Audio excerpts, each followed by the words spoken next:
got one more. Minister, what progress has been made towards implementing the 31 recommendations of the 2016 Joint Select Committee on Greyhound Racing Inquiry? I'm particularly interested in recommendation 25, the government undertake an independent cost-benefit analysis of the Tasmanian racing codes to inform a review of the current funding model for the racing industry. But also recommendation 15 and 28. Sorry, so specifically, let me note that. 25? Which one? 25 in particular? Yep. But I'm also interested in recommendation 15 and 28. All right, I'll see if I have that information for you.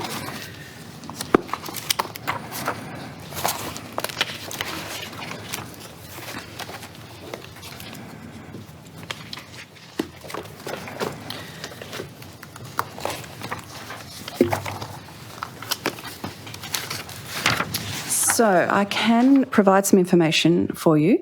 We're continuing to work closely with the industry to implement the appropriate actions in response to the 2016 report, Joint Select Committee on Greyhound Racing. And I will say I did take the time to read that and all of the recommendations. So I'm quite across it and I have it with me today. The development improvements from the review, broadly speaking, and I will turn to your specifics in a moment, although we did table that yesterday.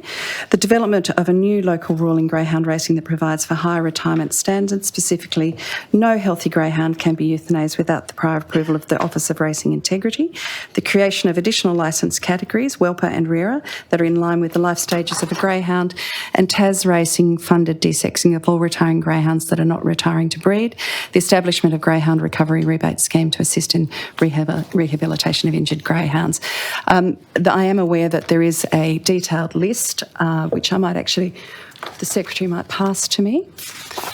We have tabled this, or it will be a question on notice, so the information will be provided into Hansard. Thank you. So we had 25, 15 and 26, so I can give you specifics. 25, 15, 28. Oh, 28 was it? Sorry, 28. Thank you. So recommendation 15, that the government commission an independent review of the greyhound adoption program and other adoption services. This review is to include examination of existing funding and resources for greyhound rehoming adoption programs, as well as investigating additional mechanisms to support such programs with a view to increasing the number of greyhounds rehomed. And the status, I can tell you, as of July 2021, the establishment of muzzle-free accreditation standards with the accreditation of Brightside, Dogs Home of Tasmania, Great Life Pet, Prep and Tas Racing's GAP, the establishment of industry-funded desexing program for every greyhound leaving the industry being retired as a pet. So that was recommendation 15. Now turn to recommendation 25. Recommendation 25, for the purposes of Hansard, that the government undertake an independent cost-benefit analysis of the Tasmanian racing codes to inform a review of the current funding model for the racing industry. And I can share the status as of May 2022. The government does not consider that conducting a cost-benefit analysis of the Tasmanian racing industry would offer any meaningful new information. The government is committed to the current funding model for the Tasmanian racing industry, which under the industry receives approximately $30 million per annum over 20 years. Tas Racing is currently funded through three components. One, the funding deed, which expires in 2029. Two, race field fees, a charge levied by Tas Racing on wagering providers, turnover on Tasmanian racing, and three, the point of consumption tax, which is a state-based fee on all wagering conducted in the state. And then you asked also about 28, which I'm happy to provide some information.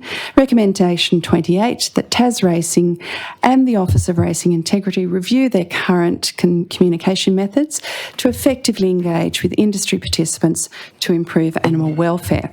And I can share that the status of May 2022, Tas Racing and Ori employ the following methods of communicating with the industry on all matters including welfare, and they use SMS, social media, Ori industry notes, Greyhound reference group, that's important, Tas Racing website, one-to-one education during steward property inspections, a form guide, information flyers at each racetrack. And I do have a correction.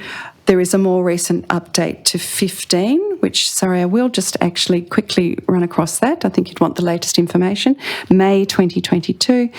And we've mentioned the establishment of the muzzle-free accreditation standards, industry-funded desexing program, Tas Racing-owned Greyhound Adoption Centre, GAP, in Mangalore, housing 27 dogs with room for significant expansion.